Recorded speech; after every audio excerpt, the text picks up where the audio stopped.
Before language, there were sounds. The howl of the wind, the crack of thunder, the whisper of grass beneath the feet of things that did not yet have names. Before nations, there were paths in the dust, traced by creatures who moved because they feared stillness.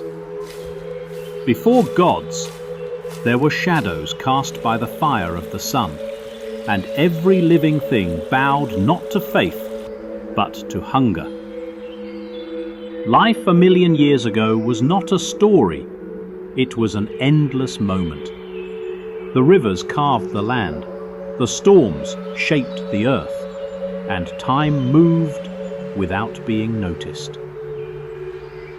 Among beasts and predators, a fragile species tried to survive the night.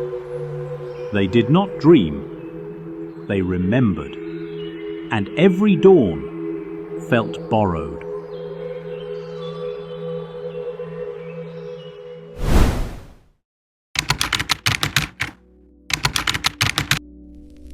Night was not rest, it was waiting. Every roar in the dark could mean the end of a life. Every rustle in the grass could be teeth in the dark. In the caves, small fires flickered, not for warmth, but to keep the night from swallowing the heart. They sat close together, breath shallow, eyes wide, holding one another not from love, but from terror. The world was enormous, and they were small. Everything stronger hunted, everything weaker hid. For 1,000,000 years, survival was not victory, it was endurance.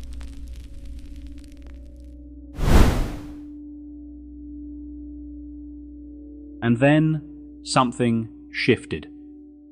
A trembling hand reached toward the earth. It grasped a stone, cold, heavy, rough against skin.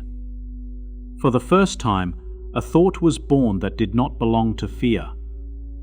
What if this could change what we are?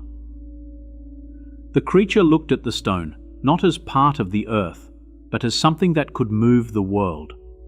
In that single moment, survival became creation, a spark of mind, a seed of violence.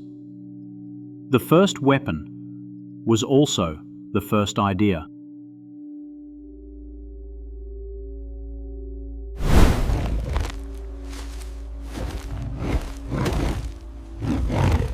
The beast came as it always did, with hunger in its eyes and silence in its steps. But this time, something was different. A hand, shaking, rose from the dirt, holding the weight of choice. The air split, dust rose, and history began. When the stone struck flesh, life met intention. The first blow was not born from anger, but from the refusal to die.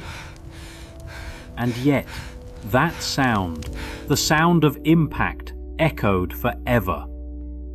The first stone, lifted in fear, became the first sin.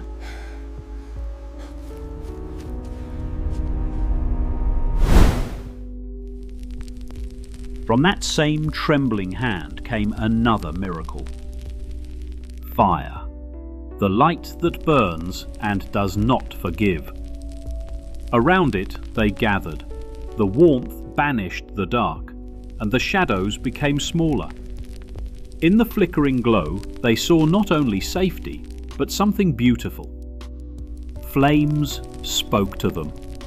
A language older than words, a promise of power. With fire came stories, and with stories came memory. Humanity began to imagine.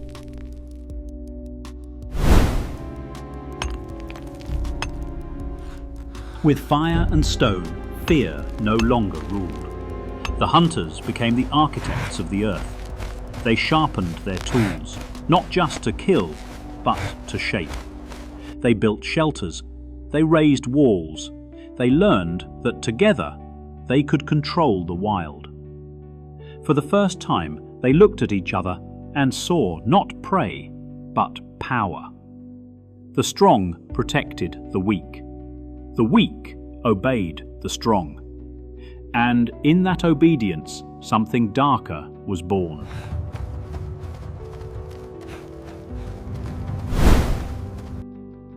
When hunger was satisfied, fear returned, but it had changed shape. The enemy was no longer the beast, it was the mirror.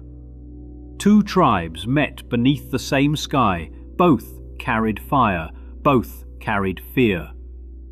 The ground shook with the sound of impact, stone against bone, breath against breath. The world that began with creation learned the cost of destruction.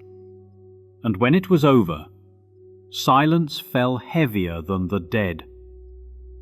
The first war was not fought for land, but for fear of losing what had been gained.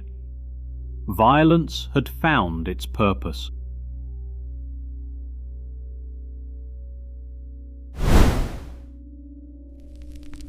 From that chaos came order.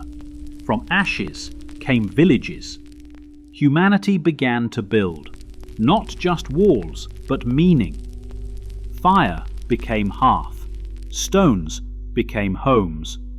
They learned to plant seeds, to tame the wind, to shape the river's course.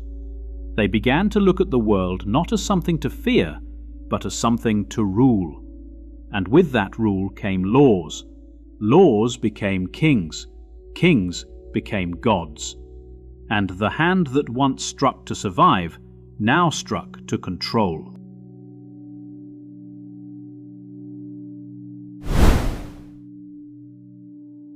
Time moved like smoke, slow, unseen, yet everywhere. In the safety of firelight, they began to paint. On walls of stone, they left the memory of what they feared, what they loved, what they destroyed. They drew the beasts, the hunts, the battles. They drew the moment when the stone first met flesh. And in those lines of red and black, they saw themselves. The first weapon had become a story, a warning, a mirror. We are the children of that moment. The hands that built our cities are the same that lifted the first stone. The fire that warms our homes is the same that once burned the forest. And the fear that shaped the first weapon still lives in the shadows of our hearts. We have changed the tools, not the purpose. From stone to steel, from steel to code, from hands to minds. But the story remains. Violence built our walls, fear built our gods, and the memory of that first strike built our civilization. This was not the end of violence. It was the beginning of history. Thank you for watching. Subscribe for more, like the video, comment to show support, and share with your friends so we can grow together. See you next time.